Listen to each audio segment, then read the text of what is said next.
ಮುತ್ತಪ್ಪರೈ ಪುತ್ರ ರಿಕ್ಕಿ ರೈ ಮೇಲೆ ಫೈರಿಂಗ್ ಪ್ರಕರಣಕ್ಕೆ ಸಂಬಂಧಪಟ್ಟಂತೆ ಹಲವು ಆಯಾಮಗಳಲ್ಲಿ ಪೊಲೀಸರಿಂದ ತನಿಖೆಯನ್ನ ನಡೆಸಲಾಗ್ತಾ ಇದೆ ಇದೀಗ.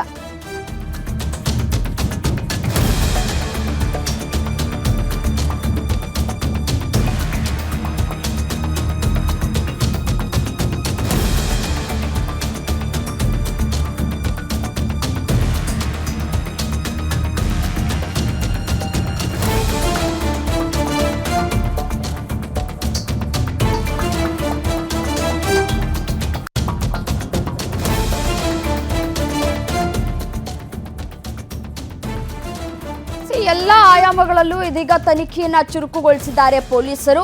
ಮುತ್ತಪ್ಪರೈ ಪುತ್ರ ರಿಕ್ಕಿ ರೈ ಮೇಲೆ ಏನ್ ಫೈರಿಂಗ್ ಆಯ್ತಲ್ಲ, ಆ ಪ್ರಕರಣಕ್ಕೆ ಸಂಬಂಧಪಟ್ಟಂತೆ ರಿಕ್ಕಿ ರೈ ಅವರು ತನ್ನ ತಂದೆಯ ಆಸ್ತಿ ಮಗದೊಂದು ಎಲ್ಲ ವಿಚಾರವನ್ನ ಅವರೇ ಹ್ಯಾಂಡಲ್ ಮಾಡ್ತಾ ಇದ್ರು ಅನ್ನೋದು ಗೊತ್ತಾಗ್ತಾ ಇದೆ.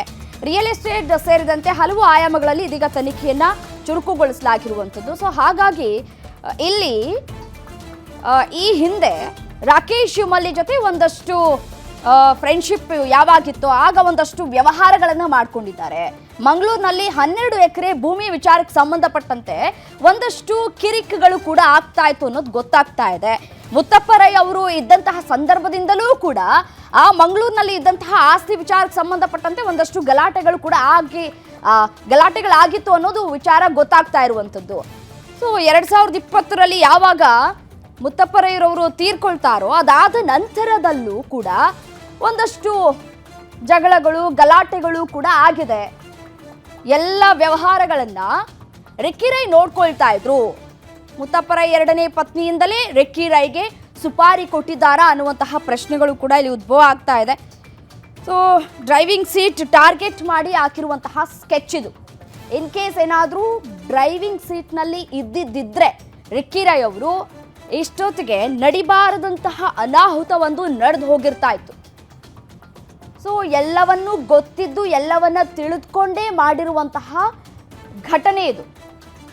ಸೊ ಸಾಕಷ್ಟು ಅನುಮಾನಗಳು ಕೂಡ ಇಲ್ಲಿ ವ್ಯಕ್ತವಾಗ್ತಾ ಇರುವಂಥದ್ದು. ಪ್ರೀ ಪ್ಲಾನ್ ಅಟ್ಯಾಕ್ ಅನ್ನೋದಕ್ಕೆ ಸಾಕಷ್ಟು ಇಲ್ಲಿ ಒಂದಷ್ಟು ತನಿಖೆಯ ಸಂದರ್ಭದಲ್ಲಿ ಮಾಹಿತಿಯನ್ನು ಕೂಡ ಕಲೆ ಹಾಕ್ತಾ ಇದ್ದಾರೆ. ಈಗ ತನಿಖೆ ನಡೆದಂತಹ ಸಂದರ್ಭದಲ್ಲಿ ಬೆಳಗ್ಗೆಯಿಂದಲೂ ಕೂಡ ತನಿಖೆ ಆಗ್ತಾ ಇದೆಯಲ್ಲ, ಆ ಸಂದರ್ಭದಲ್ಲಿ ಮೊಬೈಲ್ ಕೂಡ ಪತ್ತೆಯಾಗಿದೆ, 2 ಗುಂಡುಗಳು ಕೂಡ ಪತ್ತೆಯಾಗಿರುವಂಥದ್ದು. ಸೊ ಹಾಗಾಗಿ ಕಳೆದ 3-4 ತಿಂಗಳ ಹಿಂದೆಯಿಂದಲೂ ಕೂಡ ಒಂದಷ್ಟು ಜಟಾಪಟಿ ನಡೀತಾ ಇದೆ. ಆಸ್ತಿ ವಿಚಾರಕ್ಕೆ ಸಂಬಂಧಪಟ್ಟಂತೆ ಗಲಾಟೆಗಳಾಗ್ತಾ ಇದೆ ಅನ್ನೋದು ಗೊತ್ತಾಗ್ತಾ ಇದೆ. ರಿಕ್ಕಿ ರೈ ಕಾರ್ ಡ್ರೈವರ್ 3 ಜನರ ಮೇಲೆ ಅನುಮಾನವನ್ನು ಕೂಡ ವ್ಯಕ್ತಪಡಿಸಿದ್ರು. ಇದರಲ್ಲಿ ಇದೀಗ 4 ಜನರ ವಿರುದ್ಧ ಕಂಪ್ಲೇಂಟ್ ದಾಖಲಾಗಿರುವಂಥದ್ದು. ಒಂದೇ ಆಂಗಲ್ ಅಲ್ಲಿ ತನಿಖೆ ಆಗತ್ತಾ? ಇಲ್ಲ, ಇಲ್ಲಿ ಸಾಕಷ್ಟು ಆಯಾಮಗಳಲ್ಲೂ ಕೂಡ ತನಿಖೆಯನ್ನ ಮಾಡಲಾಗತ್ತೆ. ಈಗ ಮೊಬೈಲ್ ಸಿಕ್ಕಿದ್ಯಲ್ಲ, ಆ ಮೊಬೈಲಲ್ಲಿ ಸಿಮ್ ಇದೆಯಾ ಇಲ್ವಾ ಅನ್ನೋ ಒಂದು ಪ್ರಶ್ನೆ. ಸಿಮ್ ಇಲ್ಲ ಅಂತಂದ್ರೂ ಕೂಡ IMEI ನಂಬರ್ ಇರುತ್ತೆ.